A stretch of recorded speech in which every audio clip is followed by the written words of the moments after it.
Oke, baiklah. Assalamualaikum warahmatullahi wabarakatuh ya teman-teman. Salam tanam berduri. Kita lanjut lagi langsirnya teman-teman. Ini kita lansir lagi ke mobil besar ya teman-teman. Tak langsung kita antar ke pabrik. Mungkin nanti di angkutan terakhir baru kita langsirkan langsung ke pabrik teman-teman ya.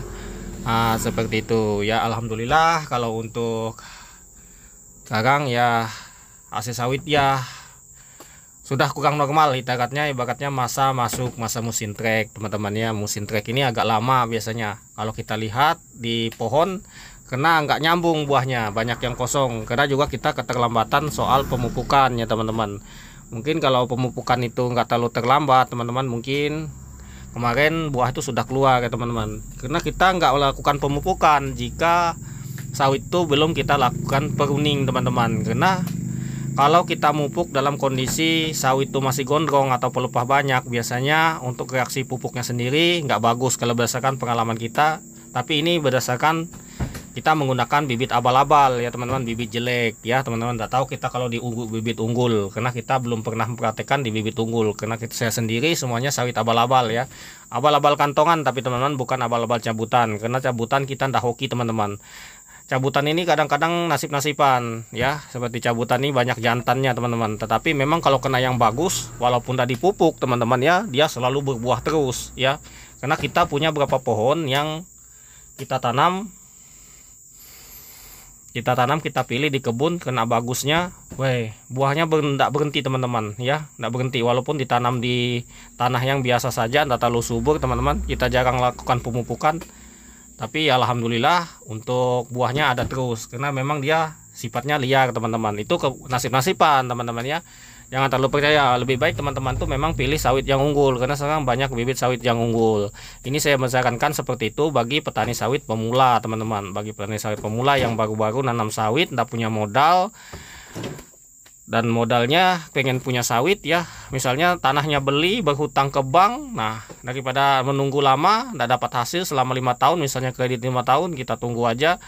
Nah, bel kita nunggu itu memang ada hasilnya, tetapi ya nasib-nasiban teman-teman. Sama abal-abal kantongan ini ada juga jenis abal-abal kantongan yang kurang bagus teman-teman, ada juga. Tapi yang saya pernah tanam punya saya ya 80-90% bagus teman-teman, karena teman-teman bisa lihat sendiri hasilnya. Ini untuk jenisnya 85% adalah jenis bibit dura semua ya teman-teman, jenis buah dura ya, jenis buah dura. Nah, seperti itu ya.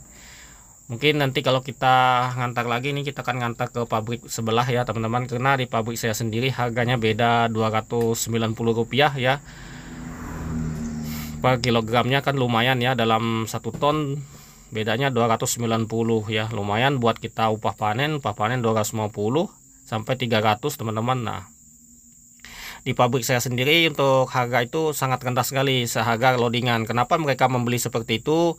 Karena banyak sekali yang mengantar buah-buah jelek teman-teman, buah-buah yang kurang bagus, buah-buah mentah lah, apalah, tangkos lah, itu buah-buah kembalian dari pabrik lain yang mahal dijual ke pabrik kita. Makanya dia belinya lebih rendah.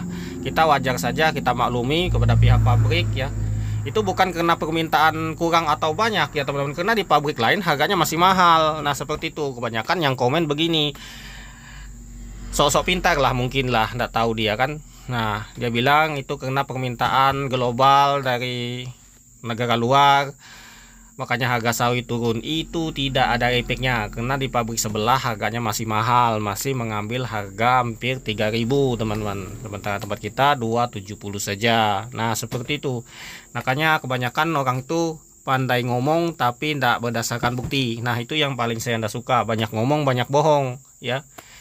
Ngomong itu yang berdasarkan teori-teorinya dia saja ya, tidak berdasarkan praktek. Kita berdasarkan praktek di lapangan ya teman-teman. Nah, ya sama seperti sawit ini, kalau banyak ngomong banyak bohong ya kita lihat saja hasilnya. Dia bisa punya apa sudah. Nah, seperti itu. Dia ada bukti enggak? Kalau dia banyak ngomong dapatnya 20 ton 30 ton, tapi kita lihat dia sudah bisa beli kebun berapa luas, dia bisa beli unit berapa biji. Kalau masih dia pakai mobil orang untuk muat buahnya, dia bilang dapat 20 ton, itu bohong besar teman-teman. Kita lihat bukti saja ya, kita buat lihat bukti hasil kerjanya. orang ngomong tentang sawit ini ya teman-teman ya. Kita lihat buah yang dia bawa ke pabrik seberapa. Kalau dia banyak, mupuk harus begini, mupuk harus begitu. Nah, ya kita lihat dulu dia ngantar ke pabrik berapa dalam panenan. Ya kita lihat saja yang panen 2 hektar saja satu kapling, standar dari pemilikan sawit ya 2 hektar. Nah seperti itu, kita lihat saja hasil sawitnya berapa. Kalau dia banyak ngomong hasil sekian banyak begini, kalau dia dapat dalam 2 hektar saja cuma dapat dalam panenan 1 bulan cuma dapat 2 ton, itu sebenarnya ketinggalan teman-teman ya. Itu ketinggalan. Itu dalam 1 bulan 1 kapling itu pada waktu trek ya, pada yang tidak normal ya, itu minimal tuh 4 ton teman-teman. Lihatnya saya kalau dapat 4 ton itu dalam panenan 1 bulan. Nah seperti itu yang kondisi yang trek biasa. Kalau yang waktu panen puncaknya ya lumayan teman-teman, luar biasa hasilnya. Makanya kita nggak ragu untuk petani sawit ini, apapun jenis bibitnya. Mungkin yang ada mau yang ragu, mungkin yang punya kebun yang ragu, ya silahkan saja tawarkan ke kita dengan harga murah. Ini saya merawat atau kita kontrak saya teman-teman. Untuk kontrak sekarang dalam 5 tahun teman-teman, yaitu 30 juta ya teman-teman ya, 30 juta ya dalam kontrak 5 tahun. Kalau tempat saya rata-rata 30 juta 50 juta ya. Itu kalau sawitnya terawat. Kalau sawitnya tidak terawat biasanya 30 25 ya teman-teman ya, tergantung kondisi sawit ya. Untuk masa kontrak itu, kalau misalnya masa kontraknya bagus tuh biasanya itu ya teman-teman ya. Kalau mungkin yang mau ngontrak sawit ya begitu tarifnya. Kalau tempat saya mungkin di setiap daerah atau wilayah itu berbeda-beda teman-teman ya, tergantung orangnya masing-masing. Kalau tempat saya segitu rata-rata orang-orang kalau mau mengontrakkan sawit. Tapi sebenarnya teman-teman ya, daripada teman-teman misal kalau butuh uang, lebih baik itu dikontrak teman-teman ya, sawit itu dikontrak. Mungkin kalau dijual, kalau yang kepepet mungkin bisa dijual juga bisa teman-teman, dengan harga ya tergantung lokasi dan surat menyuratnya dan legalitasnya teman-teman. Kalau di sini legalitas yang lengkap teman-teman itu sekitar 250 sampai 300 per kaplingnya, 1 kaplingnya ya teman-teman ya, tergantung ya teman-teman, tergantung nego masing-masing ya. Seperti itu. Kalau saya jujur saja kalau merawat sawit ini ya istilahnya santai saja teman-teman. Pemupukan tuh cuma sekali setahun yaitu intinya sebelum melakukan pemupukan ya saya harus pruning dulu. Ini sebenarnya saya melakukan pemupukan kemarin, kita sudah ngapur saja, buah belum keluar teman-teman ya belum keluar. Tapi nanti setelah kita kapur ini mungkin ada waktu kita semprot dulu teman-teman, karena mau kita bersihin. Nah itu juga sebelum kita melakukan pemupukan kimia teman-teman, mungkin kita lakukan penyemprotan dulu teman-teman. Itu wajib lakukan penyemprotan, pembersihan. Kenapa? Karena gulma yang habis disemprot itu bisa jadi pupuk buat sawit ya teman-teman. Sebenarnya yang bagus itu kalau bisa itu ya ditebas teman-teman, ditebas. Tapi untuk upah penebasan sekarang itu cukup mahal teman-teman.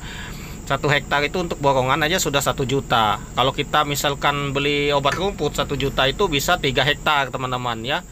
Nah apalagi di kondisi buah seperti sekarang ini, buah sekali kurang seperti ini, sulit seperti ini ya teman-teman, kita wajib untuk menghemat biaya teman-teman ya, menghemat biaya, menghemat operasional ya. Nah seperti itu ya, kita harus penuh hitung-hitungan lah kalau untuk sawit ini.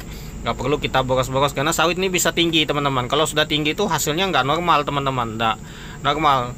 Dalam 1 kapling itu nggak bisa lagi kita mematok dapatnya ya, dapatnya itu tadi 4 ton atau 3 ton dalam 1 kapling dalam panenan 1 bulan. Nggak lagi kita bisa matok seperti itu, dia pasti menurun teman-teman, hasilnya pasti menurun otomatis.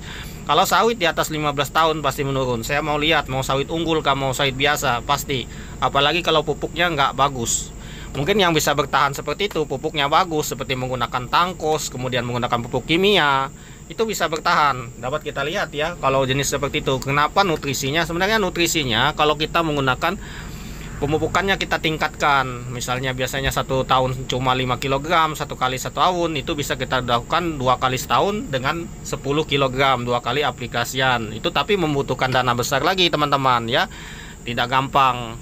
Kita harus butuh dana yang besar lagi, menambah budget, menambah ongkos. Nah seperti itu. Nah ini hasilnya, ini kita akan langsir lagi ke mobil